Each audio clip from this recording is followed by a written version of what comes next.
¿Te gustan los cultos estimulantes que te hagan sentir bien? Al parecer, a algunos israelitas 700 años antes de Cristo le gustaban tanto los cultos estimulantes que usaban marihuana.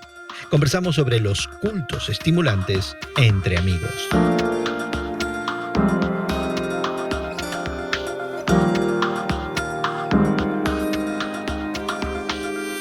Gracias por acompañarnos entre amigos, esta conversación semanal con Guillermo Serrano, Elsa Mazzoni y tu servidor Jesús García, donde conversamos de temas de actualidad, cuestiones que nos interesan desde una perspectiva cristiana. Y queremos invitarte a suscribirte a nuestro podcast y seguirnos regularmente. Puedes encontrar más información en radiomoody.org. También puedes conectarte con nosotros en Twitter como tus temas de hoy en Twitter. En el día de hoy consideramos algo que nos llama muchísimo la atención, una noticia de esas que es difícil de creer, porque un reciente estudio del Instituto de Arqueología de la Universidad de Tel Aviv, en Israel, halló restos de marihuana en un altar del siglo VIII a.C. dedicado a Yahvé, en lo que se conoce como la zona arqueológica de Tel Arad. Sí, marihuana usada en el culto a Yahvé.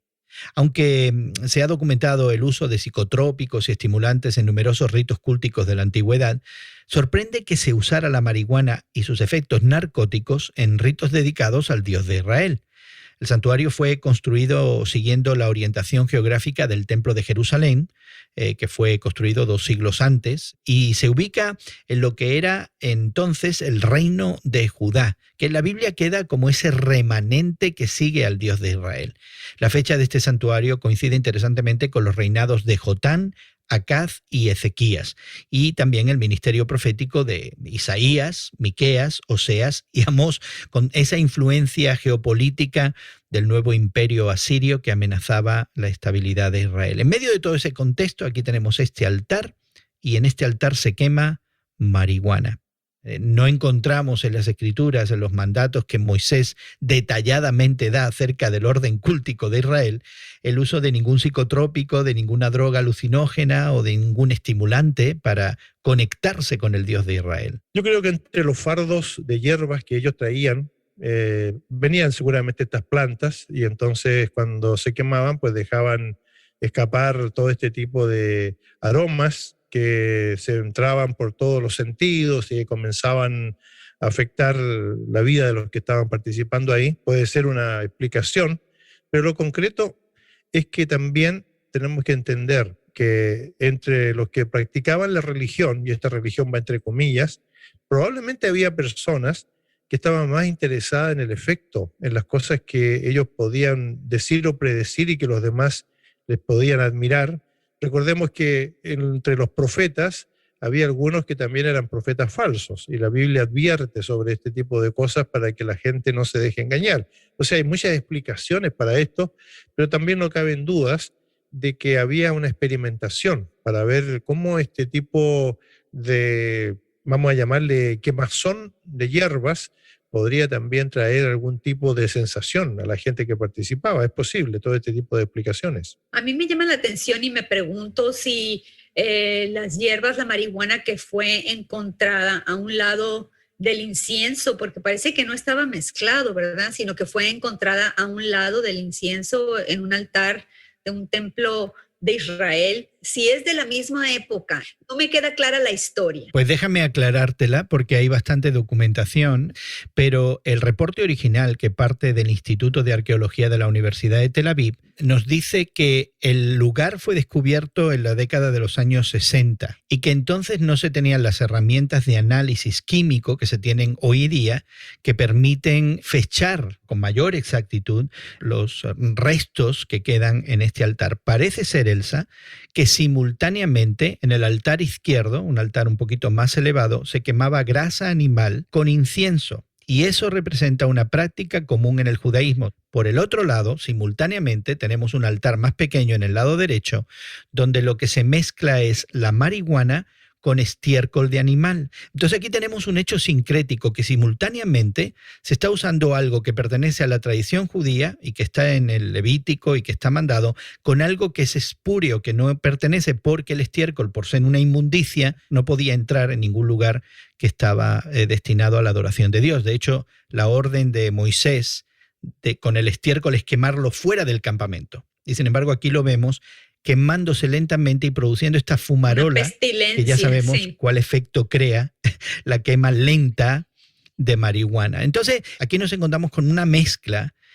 que afirma de alguna manera la narración bíblica que explica esa contaminación religiosa de Israel, ¿no? Los profetas que hemos mencionado, Isaías, Miqueas, Amós, justamente se quejan de que aquí hay un problema de contaminación de la religión con la que adoramos a Dios. Bueno, por otro lado, viniendo a nuestro tiempo, en un sentido explica muchas de las congregaciones y ritos que hoy día tenemos, en donde se busca precisamente la estimulación de los sentidos, en donde queremos de alguna manera participar de un éxtasis, ir más allá de la racionalidad para poder sentir, y este sentir entre comillas, la presencia de la divinidad. Es decir, aquí hay una cuestión que trasciende el tiempo, que trasciende la historia de la gente que está buscando aquello que realmente le excite y que también le mueva de esta dimensión que conocemos a la otra, a la espiritualidad. ¿Es posible? Y justamente lo que hace en primera instancia este descubrimiento es validar las palabras proféticas de Isaías, por ejemplo, donde Dios, en el capítulo 1, el profeta Isaías, Dios dice, estoy cansado de las celebraciones de ustedes que no me honran. Y luego vamos a Amós y literalmente la Reina Valera antigua nos dice sus actos litúrgicos apestan, huelen mal. Esa es la palabra que usa, ¿no? Y aquí estamos viendo que gente está quemando cosas para adorar a Dios y estamos escuchando al profeta Amós y al profeta Isaías diciendo que Dios dice no, esto no me gusta para nada. Obviamente no pertenecía ese tipo de elementos, ¿verdad? De pestilencia en un altar donde se purifica al pueblo de Israel, en un altar donde el aroma, nos dice la Biblia, él quiere que sea un aroma placentero, ¿no? Que suba hacia él. Y esto es meramente una confirmación de lo que las Sagradas Escrituras nos dicen ya, de que había corrupción dentro del pueblo de Israel y esa corrupción se iniciaba también en sus líderes religiosos. Estamos simplemente confirmando lo que Isaías, Miqueas, Amós y tantos otros profetas de Dios estaban reclamándole no solamente al pueblo, sino a sus líderes coetáneos. Es el antiguo dicho... orando y con el mazo dando, ¿no? Es decir, oramos, tenemos una actitud de reflexión, de espiritualidad, pero luego vamos a la acción. Y en este caso los profetas reclamaban, pero querían empujar al pueblo a una acción concreta de purificación, de santidad, de vivir al margen de todo este tipo de cosas. Pero por otro lado, este descubrimiento demuestra que en el corazón del ser humano siempre están mezcladas esta idea de ir por lo sublime, por lo mejor, pero también está esta otra cosa que atenaza el corazón humano de explorar aquello que a lo mejor le viene muy bien a los sentidos, pero que no tiene nada que ver con la otra parte. Es decir, esta dualidad en el ser humano yo creo que está reflejada en este descubrimiento. Y Guillermo, tú nos has apuntado muy apropiadamente al hecho de que quizás también en la actualidad estamos creando cultos estimulantes, incluso dentro de la tradición cristiana.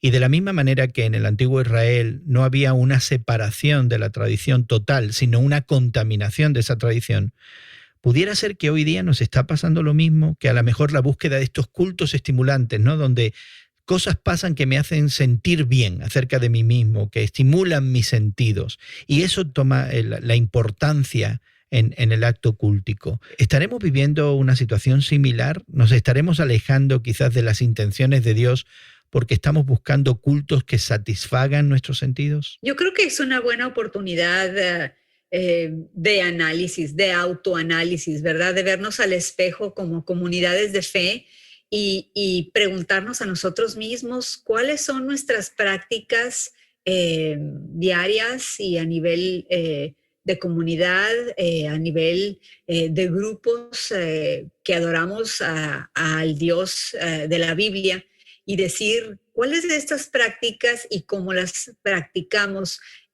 alaban al Señor y cuáles son meramente prácticas que están de moda, que nos satisfacen a nosotros mismos. ¿Estamos haciendo religión o estamos haciendo realmente adoración? Y muchas veces nosotros creamos esos ritos, esas experiencias, ¿verdad? Que suceden los domingos, que suceden muchas veces entre semana, ¿verdad?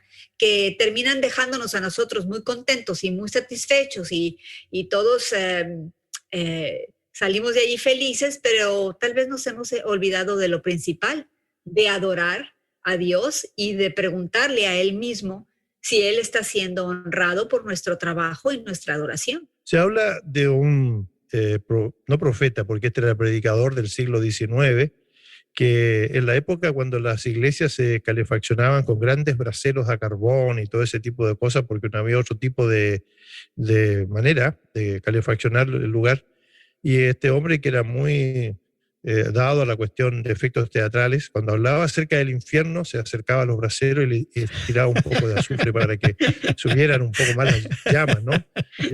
Entonces, yo creo que nosotros somos muy adictos a este tipo de efectos especiales. Ahora, estos efectos lumínicos, mecánicos, cuestiones de sonido, ¿no son una manera también de transportarnos a otro tipo de dimensión? Quizás aquí lo que tenemos que hacer es preguntarnos el por qué y para qué vamos al culto. Y también cómo practico mi cristianismo, porque hemos mencionado la experiencia de alabanza en cuanto a la música, en cuanto a los intérpretes de la música, hemos mencionado la iluminación, ¿verdad? Lo que le da, lo que lo puede hacer muchas veces como un show, ¿verdad? Lo que es el culto hacia Dios. Pero también hay muchas otras maneras en las cuales nosotros tal vez inocentemente estamos pensando que estamos obrando para bien y sin embargo estamos ofendiendo a Dios y decir, bueno, lo que estamos haciendo,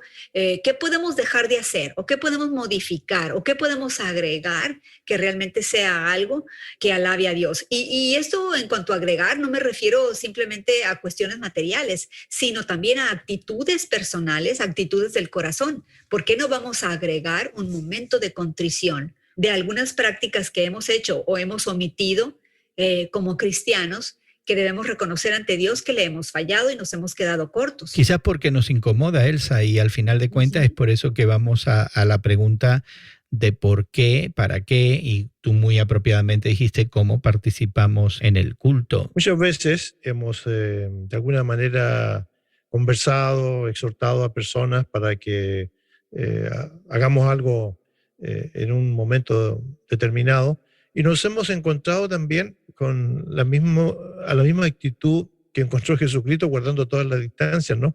Que los seguidores son muy pocos, es decir, es muy poca la gente que quiere dedicar tiempo, porque lo he dicho yo muchas veces, en nuestro tiempo y manera de vivir, la gente está dispuesta a colaborar económicamente con lo que pueda, no tienen mucho problema, pero el tiempo es otra historia. La gente no está dispuesta a dedicar tiempo a nada porque tenemos esa excusa favorita, no tengo tiempo. Y esa es una cuestión que nos persigue y que nos obliga a veces a repensar cómo estamos usando el tiempo. Sí, quizás como una expresión de lo que hace el Evangelio cuando nos demanda cambios personales que pudieran complicar nuestra vida. Bueno, es un tema que queremos dejar abierto para que comentes acerca de él. Nos encantaría saber tu opinión acerca de este tema y esperamos que te pongas en contacto con nosotros en radiomoody.org. Queremos agradecer mucho el trabajo de producción que se hace tanto en Sao Paulo, Brasil, como en la ciudad de Chicago, y que hace posible que esta conversación entre amigos llegue hasta ti. Le agradecemos el tiempo que Elsa y Guillermo han dedicado a pasarla con nosotros y, por supuesto, nuestra gratitud a ti por habernos acompañado. Esperamos que disfrutes de estas conversaciones, esperamos verte en otra ocasión, así que pasa un buen día y que Dios te bendiga.